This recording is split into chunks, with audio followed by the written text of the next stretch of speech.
സാവകാശത്തിനായി കർത്താവിനെ സ്തുതിക്കുന്നു, സ്തോത്രം ചെയ്യുന്നു. കഴിഞ്ഞ ദിവസങ്ങളെല്ലാം മാസങ്ങളെല്ലാം കർത്താവിൻ്റെ കൃപ ഞങ്ങളുടെ ജീവിതത്തിൽ അനുഭവിപ്പാൻ കർത്താവ് നൽകിയ കൃപയ്ക്കായി സ്തോത്രം ചെയ്യുന്ന ഈ ഡിസംബർ മാസം 15-ാം തീയതി ദൈവസന്നിധിയിൽ കടന്നു വന്ന ദൈവസഭയിൽ കർത്താവിനെ മഹത്വപ്പെടുത്തുവാനും സ്തുതിക്കുവാനും കർത്താവ് നൽകുന്ന എല്ലാ സാവകാശത്തിനായി സ്തോത്രം ചെയ്യുന്നു. കേൾപ്പിച്ച നല്ല ആലോചനയ്ക്കായി ദൈവത്തെ സ്തുതിക്കുന്നു, മഹത്വപ്പെടുന്നു. കടന്നു വന്ന എല്ലാ ദൈവമക്കൾക്കും യേശുക്രിസ്തു നമ്മുടെ സ്നേഹവന്ദനം അറിയിക്കുന്നു. ഞങ്ങൾ വന്നേ പിന്നെ ആദ്യമായിട്ടാണ് ഇത്രയും കുഞ്ഞുങ്ങളെ ആദ്യമായിട്ട് കാണുന്നത്. സ്തോത്രം. മറ്റേത് 1, 2, 3, 5 ഒക്കെ വരുന്നത്. ഇന്നലെ CM ഉള്ളതുകൊണ്ട് എല്ലാവരെയും കാണുവാൻ കർത്താവ് സാവകാശം ഞങ്ങൾക്ക് ഒരുക്കി. എന്നാൽ CM മാറ്റി എന്നൊരു ദുഃഖവാർത്തയും കൂടെ ഉണ്ട്. കർത്താവ് സഹായിക്കട്ടെ. സ്തോത്രം. കർത്താവ് വരാൻ സാധിക്കാതെ അനേക ദൈവമക്കൾ പലയിടങ്ങളും, ഇവിടെ മാത്രം എല്ലാ സഭകളിലും പലയിടങ്ങളും നമുക്ക് രോഗാവസ്ഥകൾ വർദ്ധിച്ചു വരുന്നു. സ്തോത്രം. അതുകൊണ്ട് ദൈവസന്നിധി കർത്താദാസൻ പ്രാരംഭത്തിൽ പറഞ്ഞ പോലെ പ്രാർത്ഥന കൂട്ടുവാൻ വളരെ ആവശ്യമുള്ള ഒരു സാഹചര്യത്തിൽ നമ്മളായിരിക്കുന്നു. സ്തോത്രം. അച്ഛൻ പ്രാർത്ഥിച്ചപ്പോൾ തുടക്കം പറഞ്ഞ പോലെ നമ്മളെ നന്നായി അറിയുന്ന ഒരു കർത്താവിൻ്റെ സന്നിധിയിലാണ് നമ്മൾ വന്നിരിക്കുക. മാത്രമല്ല നമ്മുടെ വീട്ടിലായാലും നമ്മൾ കുഞ്ഞുങ്ങൾ സ്കൂളിലായിരുന്നാലും ജോലിക്കാർ ജോലി സ്ഥലത്ത് ആയാലും എവിടെ ആയിരുന്നാലും നമ്മളെ നന്നായി അറിയുന്ന ദൈവ സാന്നിധ്യം അനുഭവിച്ച് ജീവിപ്പാൻ കർത്താവ് നമ്മളെ ഓരോ ദിവസവും സഹായിക്കുന്ന കൃപയോർത്ത് ഞാൻ ദൈവത്തെ സ്തുതിക്കുന്നു, മഹത്വപ്പെടുന്നു. പാസ്റ്റർ ഓർപ്പിച്ച വിഷയങ്ങൾ, മറ്റുള്ള വിഷയങ്ങൾ കൂട്ടത്തിൽ തന്നെ സ്തോത്രം. ഈ വെള്ളിയാഴ്ച ഞങ്ങൾ IPC പെനിയൽ പോയപ്പോൾ അവിടെ പറഞ്ഞ ഒരു അപകട വിഷയം, ഒരു പാസ്റ്റർ അവിടെയുള്ള ദൈവസഭയിൽ അവിടെ IPCയിലുള്ള ഒരു സുവിശേഷ വേലയിൽ വളരെ വ്യാപൃതരായിരിക്കുന്ന ഒരു ദേവദാസൻ്റെ അദ്ദേഹം അച്ചായൻ പാസ്റ്റർ അല്ല, പക്ഷേ സുവിശേഷ വേലയിൽ വർഷങ്ങളായിട്ട് അവർ ചുമൽ കൊടുക്കുന്നവരാണ്. എന്നാൽ അവരുടെ മരുമകൻ തൃശ്ശൂർ പാസ്റ്ററാണ്. ദേവദാസൻ തൻ്റെ മകളുടെ വിവാഹത്തിന് വേണ്ടി ചെറുക്കനെ കാണാൻ പോയിട്ട് മടങ്ങി വരുമ്പോൾ തിരിച്ച് യാത്രയിൽ വെച്ചൊരു ആക്സിഡൻറ്റ് സംഭവിച്ചു. അത് നിമിത്തമായി തൻ്റെ തന്നെ ബൈക്ക് സ്കിഡായി പോയിട്ട് ആ ബൈക്കിൻ്റെ ഹാൻഡിൽ വന്ന് വാരിയിൽ ഇടിച്ചിട്ട് 4-5 വാരിയിൽ പൊട്ടി ഒരു അനുഭവത്തിൽ താൻ സീരിയസ് ആയി കിടപ്പാണ്. അതിന് വിഷയം തന്നെ ഡിസംബർ അടുത്ത 2 ആഴ്ച കഴിഞ്ഞാൽ ഡിസംബർ 25-ാം തീയതിയാണ് ആ മകളുടെ വിവാഹം നിശ്ചയം വെച്ചിരിക്കുന്നത്. കല്യാണം തൃശ്ശൂർ വെച്ച് ജനുവരി മാസത്തിലാണ് വെച്ചിരിക്കുന്നത്. അതിനുവേണ്ടി ബന്ധപ്പാടിൽ അവരായിരിക്കുമ്പോഴാണ് ഈ സംഭവം സംഭവിക്കുന്നത്. സ്തോത്രം. അപ്പോൾ അത് ആ ഒരു പാസ്റ്ററിൻ്റെ വിഷയം മാത്രമല്ല, അനേക ദേവദാസന്മാരുടെ വിഷയങ്ങൾ വർദ്ധിച്ചു വരുന്ന അനേക ദൈവമക്കളുടെ വിഷയങ്ങൾ ഒന്നും മരണവഴിയായി പറഞ്ഞു പോകുന്നതും പ്രായമുള്ള ആൾക്കാർ ജീവനോടെ ഇരിക്കുമ്പോൾ, അപ്പനും അമ്മയും 70-80 വയസ്സോടെ ഇരിക്കുമ്പോൾ തന്നെ അവരെ മക്കളുടെയും കൊച്ചുമക്കളുടെയും മരണം കാണേണ്ടി വരുന്ന ഒരു അവസ്ഥ പെന്തക്കോസ്തൽ ലോകത്തിൽ വർദ്ധിക്കുന്നു. ജാതികളെ അറിയാമല്ല, അത് നമുക്ക് വിഷയമല്ല. പെന്തക്കോസ്തൽ ലോകത്തിൽ പാസ്റ്റർമാരുടെ കുടുംബത്തിൽ, സ്തോത്രം, ദൈവമക്കളുടെ കുടുംബത്തിൽ അപ്പനമ്മ ഇരിക്കുമ്പോൾ മക്കളുടെയും കൊച്ചുമക്കളുടെയും മരണങ്ങൾ അവർ കണ്ടുകൊണ്ട് ഇരിക്കുന്ന അനുഭവം വർദ്ധിച്ചു വരികയാണ്. സ്തോത്രം. അപ്പോൾ ഹല്ലേലൂയ. കർത്താവ് നമ്മൾ ഇന്ന് പകൽ നമുക്ക് ആരോഗ്യം നൽകിയത് നമ്മുടെ പ്രാർത്ഥനയുടെ ബലം കൊണ്ടോ നമ്മുടെ കഴിവുകൊണ്ടല്ല, കർത്താവിൻ്റെ കൃപയാൽ ഓർക്കുമ്പോൾ കർത്താവിനെ സ്തുതിക്കുവാൻ നമുക്ക് വളരെ നമുക്ക് ദൈവസന്നിധി വളരെ നമ്മൾ നന്ദിയുള്ളവരായി ജീവിപ്പാൻ കർത്താവ് നമ്മളെ കൂടുതലായി സഹായിക്കട്ടെ. ഇന്നയോളം ദൈവസഭയും കുടുംബങ്ങളെല്ലാം കർത്താവ് വൈദ്യനായി സ്തോത്രം ചെയ്യുന്ന 1-2 കാര്യങ്ങൾ വേഗത്തിൽ ഓർപ്പിച്ചാണ് ഇരുപ്പാൻ ആഗ്രഹിക്കുകയാണ്. പറഞ്ഞ ആ വാക്യം വീണ്ടും എൻ്റെ ഭാര്യ ഓർപ്പിച്ചോലെ സ്തോത്രം. പലപ്പോഴും ആ വാക്യം ഏകദേശം 10-15 വർഷം മുമ്പേ സംഗീതം 57-ന്റെ 2-ാം വാക്യം പറയുന്ന പോലെ 10-15 വർഷം മുമ്പേ ഇടപെട്ടൊരു വാക്യം അന്ന് മുതൽ ഇന്ന് വരെയും കഴിഞ്ഞ 1-2 ദിവസം മുമ്പേയും ഒരു കൂട്ടായ്മയുടെ ദൈവദാസൻ ആ വാക്യം ഉദ്ധരിച്ച് ചില കാര്യങ്ങൾ ഓർപ്പിക്കുവാൻ ഇടവന്നു. അത് എനിക്ക് വേണ്ടി സകലവും നിർവഹിക്കുന്ന ദൈവത്തെയാണ് ഞാൻ വിളിച്ചപേക്ഷിക്കുന്നത്. എനിക്ക് വേണ്ടി സകലവും നിർവഹിക്കുന്ന ദൈവം. നിങ്ങളുടെ വിഷയം പറയുമ്പോൾ എന്താണ്? നിങ്ങൾക്ക് വേണ്ടി കർത്താവ് യേശുക്രിസ്തു നിർവഹിക്കുന്ന സംഭവം എന്താണ്? നിങ്ങളുടെ വിഷയം എന്താ? പഠിത്തം, പരീക്ഷ. പഠിത്തം ഇനിയും കുഴപ്പമില്ല, പരീക്ഷയാണ് സഹിക്കാൻ പറ്റാത്തത് അല്ലേ? അത് ഞങ്ങൾക്കായാലും പരീക്ഷയാണ്. നിങ്ങൾക്ക് അത് എഴുത്ത് പരീക്ഷ, ഞങ്ങളുടെ ജീവിതത്തിൽ മറ്റുള്ള വിശ്വാസത്തെ പരീക്ഷയാണ് എല്ലാവർക്കും വിഷയം. പക്ഷേ അവിടെ സംഗീതകാരൻ പറയാണ്, എനിക്ക് വേണ്ടി പരീക്ഷ നിർവഹിക്കുന്ന യേശു ക്രിസ്തുവിലാണ് ഞാൻ വിശ്വാസം വച്ചിരിക്കുന്നത്. ആ ഒരു യേശുവിനോട് ഞാൻ പ്രാർത്ഥിക്കുന്നത്. ആണോ? അപ്പം ടെൻഷൻ എന്തിനാ? സ്തോത്രം. അങ്ങനെ ആ പ്രാർത്ഥിക്കുന്ന ടെൻഷൻ ആവശ്യമില്ലല്ലോ. സ്തോത്രം. യഥാർത്ഥമായ ചോദ്യമാണ്. ഇന്നലത്തെ ഞങ്ങൾ പോയൊരു മാസമൊക്കെ തേജിൻ്റെ മാസത്തിൽ പോയപ്പോൾ അവിടെ ദേവദാസൻ പറഞ്ഞൊരു കാര്യമാണ്, നമ്മളെ കാർന്ന് തിന്നുള്ള സംഭവമാണ് ടെൻഷൻ അല്ലേ? ആ ടെൻഷൻ നിമിത്തം താൻ തന്നെ പറഞ്ഞ അവിടെ സ്തോത്രം പറഞ്ഞ കാര്യമാണ്. അതുകൊണ്ട് പാസ്റ്റർമാർക്കാണ് ഏറ്റവും കൂടുതൽ ഷുഗറും പ്രഷറും. പിന്നെ അവർ ഒരു രീതിയിൽ പറഞ്ഞതുള്ളൂ. അത് സഭയുടെ ആ പാസ്റ്റർ PhD എടുത്ത ദൈവദാസനാണ്, PhD എടുത്ത് ബൈബിൾ സ്കൂളിൽ പഠിപ്പിക്കുന്ന ആളാണ്. അദ്ദേഹം ഡോക്ടറേറ്റാണ്. സ്വതന്ത്രം താൻ പറഞ്ഞത് ഞാനതുകൊണ്ട് ചെറിയൊരു സർവേ നടത്തിയപ്പോൾ മനസ്സിലായത് ഈ പാസ്റ്റർമാർക്ക് ഈ ഷുഗറും പ്രശ്നങ്ങളും വരാൻ കാരണം അവർ ഇരുന്ന സഭയിലെ പ്രശ്നമുള്ള സഭകളായിരുന്നു എന്ന്. അദ്ദേഹം പറഞ്ഞാണ്. പകുതി വേണമെങ്കിൽ ശരിയെന്ന് വെക്കാം, ഇല്ല എന്നായിട്ട് താൻ സർവേ നടത്തിയിരുന്നു. അപ്പോൾ പല സഭകളിലും പോയി താൻ ഇരുന്ന സഭ താൻ പോയി സഭകൾ നടത്തിയപ്പോൾ ശരിയാണ് പലപ്പോഴും. അപ്പോൾ അത് പാസ്റ്റർമാരുടെ വിഷയമല്ല. ഏത് മനുഷ്യൻ്റെ ജീവിതത്തിൽ ടെൻഷൻ കൂടുമ്പോൾ, അത് ഇപ്പോഴത്തെ ഡോക്ടർമാർ വ്യക്തമായി പറയുന്ന കാര്യമാണ്, ടെൻഷൻ ഉണ്ടെങ്കിൽ ഇല്ലാത്ത എല്ലാ രോഗം വരും. അത് ക്യാൻസർ ഉൾപ്പെടെ പനിയായാലും എന്ത് തന്നെയായാലും ശരീരം ക്ഷീണിക്കുമ്പോഴാണ്, നമ്മുടെ മനസ്സ് ഇടിയുമ്പോഴാണ് രോഗാവസ്ഥകൾ വരുന്നത്. സ്തോത്രം. അപ്പം നമുക്കത് ജയം എവിടെയാണ്?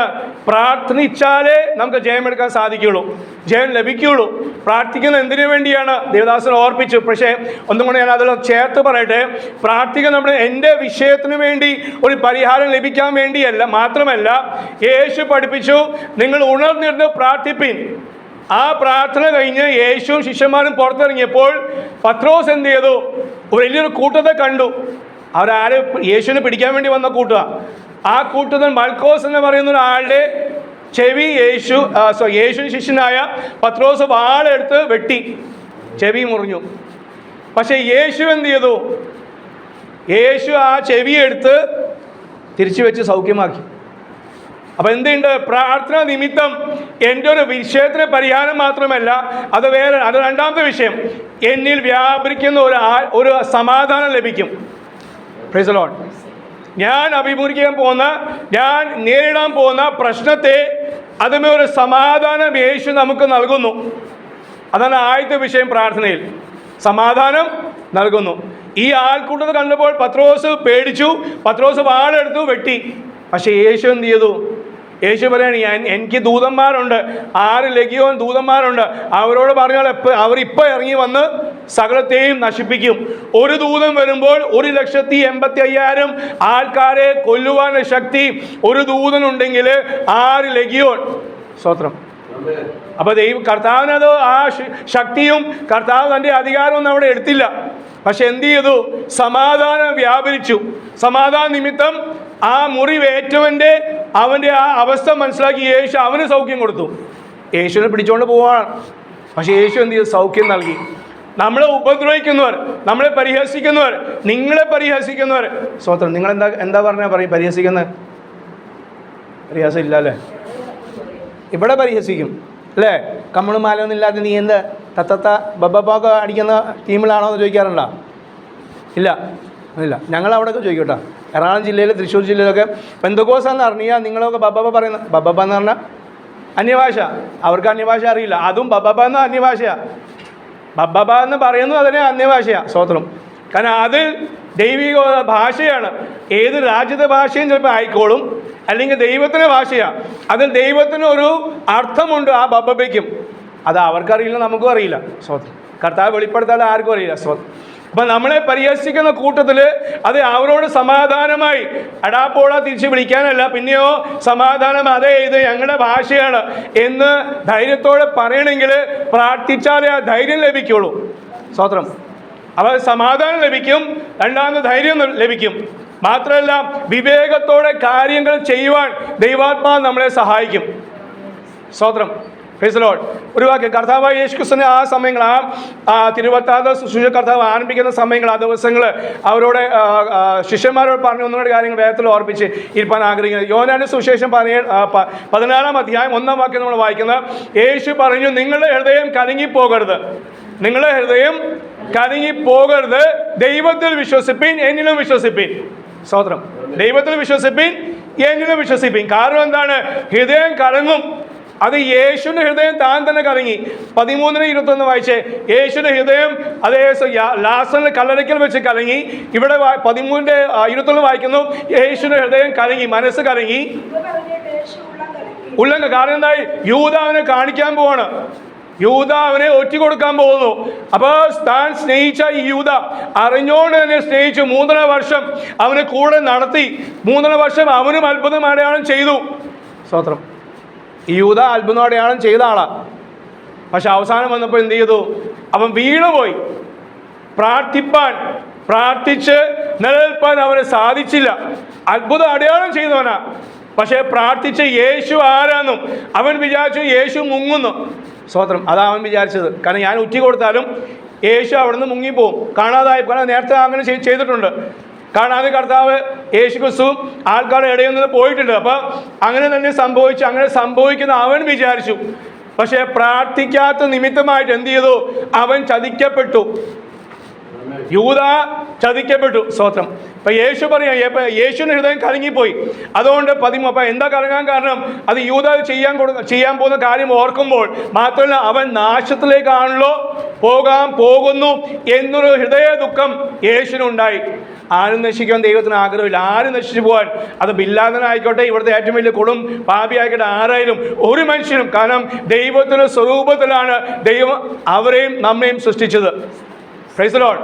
അല്ലെ, അപ്പം ആരും നശിപ്പാൻ ദൈവത്തിന് ആഗ്രഹമില്ല. അതുപോലെ അപ്പം കർത്താവിന് ദുഃഖമുണ്ടായതുകൊണ്ടാണ് യേശുവിൻ്റെ മനസ്സ് കലങ്ങിപ്പോയി. മാത്രമല്ല, അതേ കലക്കം അനുഭവിക്കുമ്പോൾ യേശുവിന് വേറൊരു കാര്യം മനസ്സിലായി. എൻ്റെ കാര്യം മാത്രമല്ല, അതിനുപരിയായി എന്നോട് കൂടെയുള്ള ഈ 12 അല്ല 11 പേരും അവരുടെ ഹൃദയം കലങ്ങിയിരിക്കുകയാണ്. അതുകൊണ്ടാണ് 14 പറയുന്നത്, നിങ്ങളുടെ ഹൃദയം കലങ്ങിപ്പോകരുത്. സ്തോത്രം. ദൈവത്തിൽ വിശ്വസിപ്പിൻ, എന്നിലും വിശ്വസിക്കാൻ കാരണം കർത്താവ് പറയുകയാണ്. എന്താണ് കാരണം? അത് എൻ്റെ പിതാവിൻ്റെ ഭവനത്തിൽ അനേക വാസസ്ഥലമുണ്ട്. ഇവരെല്ലാം വീട് വിറ്റും വന്നവരാ. പത്രോസ് ചോദിച്ചു, കർത്താവ് ഞങ്ങൾ സകലവും വിട്ടു, ഞങ്ങൾക്ക് എന്ത് ലഭിക്കും? Praise the Lord. ഇന്ന് നമ്മളും ചോദിക്കും, കർത്താവ് ഞങ്ങൾ പലതും വിട്ടിട്ട് വന്നിരിക്കുകയാണ്, ഞങ്ങൾക്ക് എന്ത് ലഭിക്കും? സ്തോത്രം. കർത്താവ് അവരോട് പറഞ്ഞുകൊണ്ട്, സ്വർഗത്ത് നിങ്ങൾക്ക് ഭവനം ഒരുക്കാൻ വേണ്ടി ഞാൻ പോവുകയാണ്. അപ്പം കർത്താവ് ഇന്നും കാലമേ കാല് വെച്ച് ഇരിക്കുകയല്ല, നമുക്ക് ഓരോരുത്തർക്കും വേണ്ടി, നിങ്ങൾക്കും വേണ്ടി ഒരു വീട് യേശു ക്രിസ്തു ഒരുക്കിക്കൊണ്ടിരിക്കുന്നു. സ്തോത്രം. നമ്മൾ പലപ്പോഴും പറയും കാലമേ കാലിരുന്ന് സ്വസ്ഥമായിരിക്കുക. അല്ല, യേശു ഇന്നും ആ ഒരു കാര്യം ചെയ്യും നമുക്ക് വേണ്ടി. അത് നമുക്കുള്ള വീട് ഒരുക്കിക്കൊണ്ട് ഇരിക്കുന്നു. മോളുടെ വീടിൻ്റെ പെയിൻറ്റിങ് കഴിഞ്ഞിട്ടുണ്ടാവില്ല, അതുകൊണ്ടാണ് വിളിക്കാത്തത്. എൻ്റെ വീടിൻ്റെ സ്തോത്രം, അത് ജനൽ വെച്ചിട്ടുണ്ടാവില്ല, അതുകൊണ്ടാണ് വിളിക്കാത്തത്. വിളിച്ചാൽ കഴിഞ്ഞാൽ അപ്പോൾ വിളിക്കും. സ്തോത്രം. Praise the Lord. രണ്ടാമത്തെ കാര്യം പൗലോസ് പറയുന്നു, അവൻ സ്വർഗത്തേക്ക് കരകയറി പോയിട്ട് അവിടെയും വെറുതെ ഇരിക്കുകയല്ല. രണ്ടാമത്തെ വിഷയം ചെയ്യുന്നത്, ഇന്നും ഇപ്പോഴും സ്വർഗസ്നായ പിതാവിൻ്റെ വലത്തുഭാഗത്ത് ഇരുന്നുകൊണ്ട് എനിക്കും നിങ്ങൾക്ക് വേണ്ടി പക്ഷപാതം ചെയ്യുന്നു. അപ്പോൾ പിന്നെ നമുക്ക് വെറുതെ ഇരിക്കാൻ സാവകാശമുണ്ടോ? സ്തോത്രം. ഞങ്ങൾ ഇന്നലെ പോയ സ്തോത്രം കൂട്ടത്തിൽ പാസ്റ്റിന് വണ്ടിയിലാണ് പോയത്. പാസ്റ്റിന് മോനുണ്ടായിരുന്നു. അപ്പോൾ മോൻ പറയാ സ്തോത്രം, 8ാം ക്ലാസ്സിൽ പഠിക്കുന്ന പറയാം, ഈ മമ്മിയും പാപ്പയുടെ കൂടെ പോകുന്ന പാസ്റ്റിന് മക്കളാണ്, അപ്പോൾ എല്ലായിടത്തും പോകണമല്ലോ. അപ്പോൾ മാസോദം പോകുന്ന വഴിക്ക് അപ്പോൾ മുഖത്ത് ക്ഷീണമുണ്ടായിരുന്നു. ആകെ ഒരു ദിവസം ശനിയാഴ്ച സെക്കൻഡ് സാറ്റർഡേ അല്ലെങ്കിൽ ശനിയാഴ്ച അവധി കിട്ടുന്നുള്ളൂ. അന്നത്തെ ദിവസം പ്രാർത്ഥനയ്ക്ക് പോകണം. ശരിയാ. പക്ഷേ ആ ആത്മാവിൽ സന്തോഷം ഉള്ളിൽ അവനുണ്ട്. അതുകൊണ്ടാണ് വന്നത്. സ്തോത്രം. അവരുടെ നിർബന്ധം കൊണ്ടല്ല, പാസ്റ്റർ മകനായതുകൊണ്ടല്ല, പക്ഷേ എനിക്കൊരു ദൈവിക സാന്നിധ്യം അനുഭവിക്കണം. സ്തോത്രം. അവിടെ വന്നപ്പോൾ ആ കൂട്ടായ്മയിൽ എല്ലാവരും ആരാധിച്ചു, അവനും ആരാധിച്ചു. സ്തോത്രം. അപ്പോൾ കർത്താവ് പറയുന്നത്, ഞാൻ നിങ്ങൾക്ക് വേണ്ടി ഭവനം ഒരുക്കുവാൻ പോകുന്നു. അതിന് ഒരു ഉറപ്പ് ഞാൻ പറയുന്നത് എന്താണ്? അത് ലൂക്കോസ് 22:21 എനിക്ക് തോന്നുന്നു. അവിടെ കർത്താവ് പറയുന്നത്, ഈ മാളിക മുറി കർത്താവിന് ചോദിച്ചു, ഞങ്ങൾ പെസഹ കഴിക്കാൻ എവിടെ ഒരുക്കണം? യേശു പറയുന്നു, നിങ്ങൾ ഒരുക്കേണ്ട, പക്ഷെ നിങ്ങൾ പോകുമ്പോൾ നിങ്ങളൊരു വൺ മാളിക മുറിയിലേക്ക്, ഒരുക്കിയിരിക്കുന്ന ഒരു വൺ മാളിക മുറിയിലേക്ക് നിങ്ങളൊരാൾ കൊണ്ടുപോകും. Praise the Lord. നമ്മുടെ മാനുഷികമായ ചിന്തയ്ക്ക് അതീതമായി പ്രൈസ് നമുക്ക് വേണ്ടി ഈ ഭൂമി കർത്താവ് ചിലർക്ക് ഒരുക്കുവാൻ അവൻ പ്രാപ്തനെങ്കിൽ ആ കർത്താവ് പറയാണ്, ഞാൻ നിങ്ങൾക്ക് വേണ്ടി സ്വർഗത്തിലൊന്ന് ഒരുക്കിക്കൊണ്ടിരിക്കുക. ഇവരെ ധൈര്യപ്പെടുത്തി എങ്ങനെയാണ്? ഇവർ കണ്ണാൽ കണ്ടു. ആ വീട്ടിലിരിക്കുമ്പോൾ അവരോട് അല്പസമയം മുമ്പേ പറഞ്ഞ കാര്യമാണ്, ഞങ്ങൾ എവിടെ ഭക്ഷിക്കാൻ വേണ്ടി എവിടെ ഭവനം ഒരുക്കണമെന്ന് പറഞ്ഞപ്പോൾ യേശുവോട് പറയുന്നു, നിങ്ങൾ പോയി പോകുമ്പോൾ ഒരാൾ ഒരു കുടമായി വെള്ളത്തിന് കുടമായി വരുന്ന കാണും, അവന് പിന്നാലെ പോകണം. അവന് പോകുന്ന വീട്ടിലെ ഉടമസ്ഥനോട് ചോദിക്കണം, ഗുരുവിനും ശിഷ്യനും അവർക്ക് വേണ്ടിയുള്ള ഭക്ഷണശാല എവിടെ ഞങ്ങൾ ഒരുക്കും? നിങ്ങൾ പോയി കാണുമ്പോൾ ഒരു വൺ മാളിക മുറി, ചെറുതല്ല, ഒരു ഒരുക്കിയ ഒരു വൺ മാളിക മുറി നിങ്ങൾക്ക് ഒരുക്കിയിട്ടുണ്ടാവും. ആ ഉറപ്പിലാണ് യേശു പറയുന്നത്, ഞാൻ സ്വർഗത്തേക്ക് പോകുമ്പോൾ നിങ്ങൾക്ക് വേണ്ടി ഞാൻ ഒരുക്കാൻ പോവാണ്. അതുകൊണ്ട് ക്ഷീണിച്ചു പോകേണ്ട, ഭാരപ്പെട്ടു പോകേണ്ട. നമ്മുടെ ജീവിതത്തിൽ ഓരോ യാത്രയിലും കഷ്ടവും പ്രയാസവും ദുഃഖമുണ്ട്. പക്ഷെ അതിജീവിപ്പാനുള്ള അതേ ആത്മശക്തിയാണ് നാം ഓരോ ദിവസവും ഏറ്റെടുക്കേണ്ടത്. അതെങ്ങനെയാണ്? എൻ്റെ സ്വയ പ്രാർത്ഥനയിൽ, എൻ്റെ കുടുംബ പ്രാർത്ഥനയിൽ, മൂന്നാമത് എൻ്റെ സഭയുടെ പ്രാർത്ഥനയിൽ. എന്താണ് ഇത് ലഭിക്കുകയുള്ളൂ? നമ്മളെല്ലാം വെള്ളം കുടിക്കുന്നവരല്ലേ? സ്വോത്രം. ഇവിടെ അല്ലേ വെള്ളം കുടിക്കുന്നവരല്ലേ? എപ്പോൾ വെള്ളം കുടിക്കും? എപ്പോഴാണ് വെള്ളം കുടിക്കുന്നത്?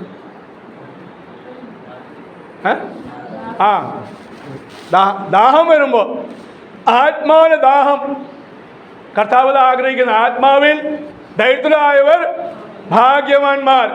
അപ്പൊ ഇന്ന് ഇവിടെ ആരാധിച്ചത് ആത്മശക്തി പ്രാപിച്ചു പോലെ വീട്ടിൽ പോയിട്ടും വീണ്ടും സന്ധ്യാസമയത്ത് കുടുംബ പ്രാർത്ഥനയിൽ ആത്മശക്തി പ്രാപിക്കണം.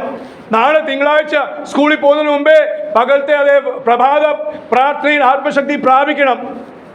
ആ ശക്തി പ്രാപിച്ചാൽ നിൽക്കാൻ പറ്റുള്ളൂ, അല്ലാത്ത പക്ഷം നമുക്ക് നിൽക്കാൻ സാധിക്കില്ല. കാരണം നമുക്ക് എതിരായി ശക്തിയോട് പിശാച് പ്രവർത്തിച്ചുകൊണ്ടിരിക്കുന്നു.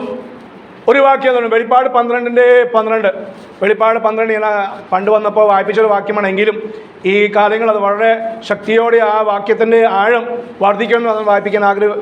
വെളിപ്പാട് 12:12. ആ ആ ആ ഭൂമിക്കും സമുദ്രത്തിനും അയ്യോ കഷ്ടം, പിശാച് തനിക്ക് അല്പകാലമേ ഉള്ളൂ എന്നറിഞ്ഞ് മഹാക്രോധത്തോടെ, മഹാക്രോധത്തോടെ, സന്തോഷത്തോടെ അല്ല, മഹാക്രോധത്തോടെ നിങ്ങളുടെ അടുക്കൽ വന്നിരിക്കുന്നു. Praise the Lord. എന്തിനാ ഇറങ്ങി വന്നിരിക്കുന്നത്? പാസ്റ്റർമാരെ കുടുംബങ്ങളെ നശിപ്പിക്കുവാൻ, ദൈവമക്കളെ കുടുംബങ്ങളെ നശിപ്പിക്കുവാൻ, നിസ്സാര കാര്യങ്ങൾ പറഞ്ഞ് അവൻ അതേ യോബിനെ കുറിച്ച് പറഞ്ഞ പോലെ, യോബ് അത്രയും ഭക്തനായിട്ട് യോബിനെ കുറിച്ച് അവനെതിരെ വന്നു. യോബ് അത്രേ ഭക്തനായിട്ടും, അപ്പം നമ്മുടെ കാര്യം, നമ്മുടെ തന്നെ ഞാൻ ഉൾപ്പെടെയാണ്. എൻ്റെ യോബ് അത്രയും ഭക്തനായിട്ട് പാസ്റ്ററിലായിരുന്നു, പക്ഷെ ഭക്തനായിട്ടും യോബിനെതിരെയായിട്ട് പിശാച് വന്നെങ്കിൽ നമുക്കെതിരായി എത്ര വരും?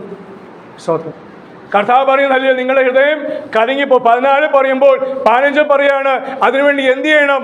മുന്തിരിവള്ളി, ഞാൻ അതേ സാക്ഷാൽ മുന്തിരിവള്ളി ആകുന്നു, കൊമ്പ് മുന്തിരിവള്ളിയിൽ വസിച്ചിട്ടല്ലാതെ ഫലം കായ്ക്കാൻ സാധിക്കില്ല എന്ന് കർത്താവ് പഠിപ്പിച്ചു 15.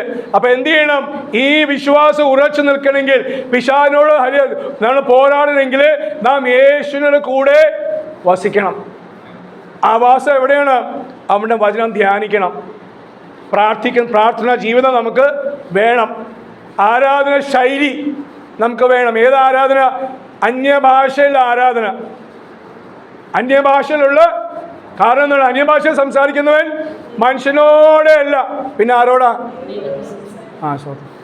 ബാക്കി നമുക്ക് കാണാൻ പാടാം, പക്ഷെ അത് അനുഭവമായി വരണം. ദൈവത്തോട് സംസാരിച്ചാലേ ഞാനും അപ്പനും തമ്മിലുള്ള ബന്ധം നമ്മൾ ഓർപ്പിക്കുള്ളൂ, അല്ലേ? അപ്പോൾ ഇവിടെ സംസാരിക്കാനുണ്ടല്ലോ, അല്ലേ? എന്നും സംസാരിക്കൂലേ?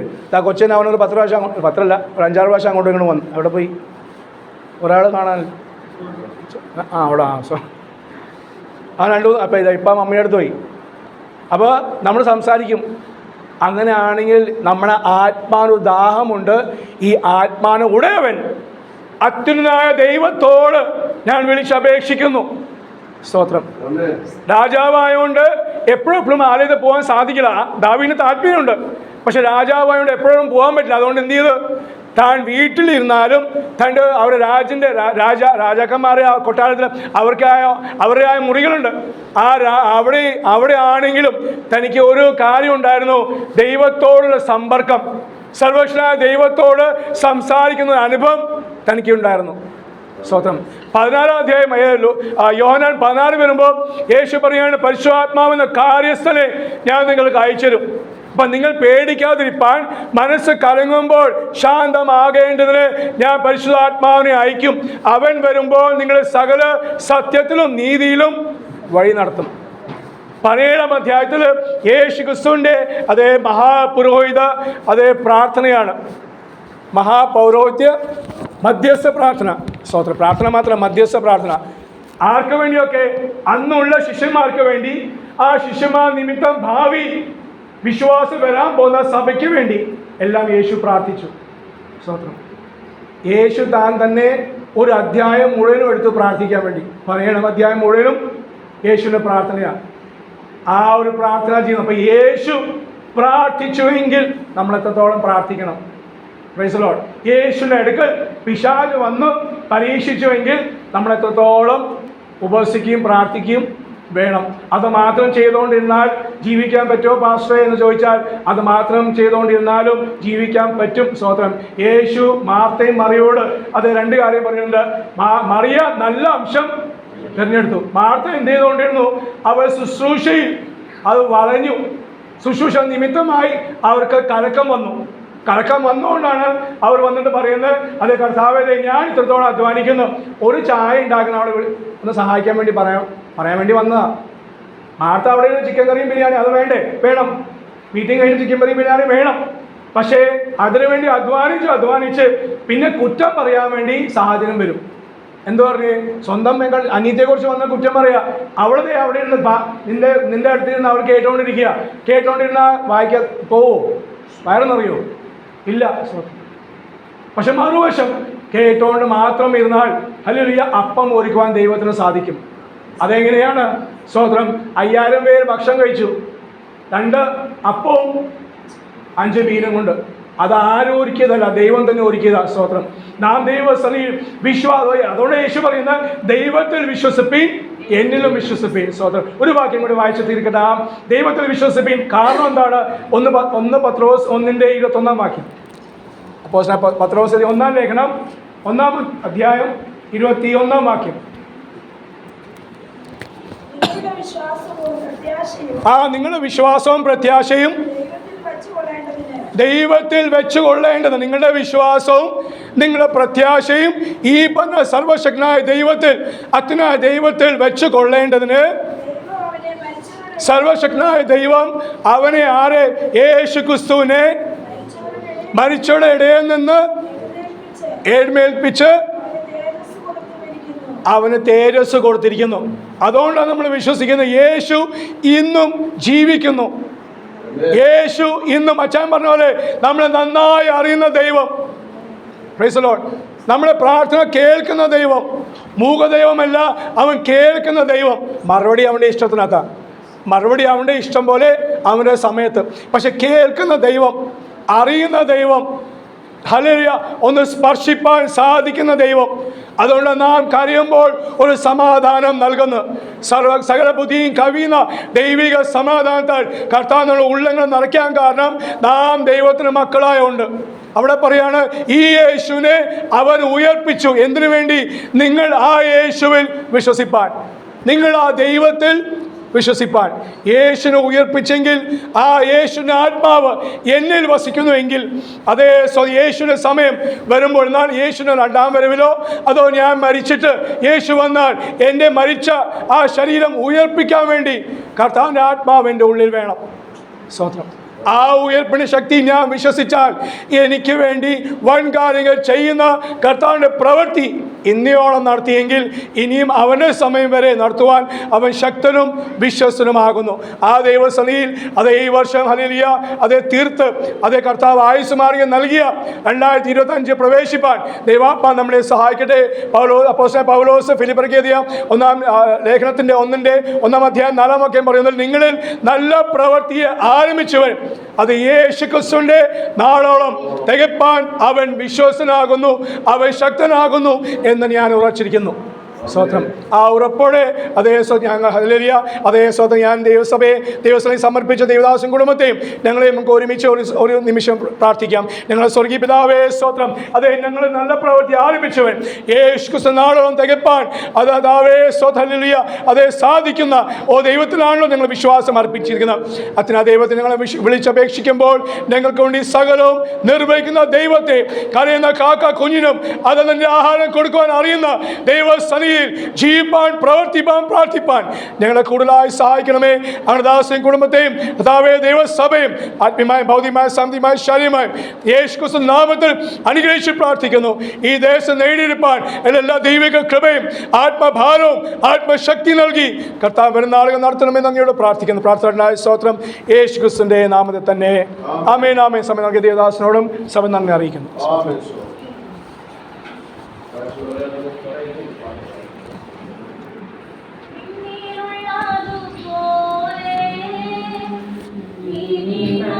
നീലും ദൈവഹിതം വീണിലും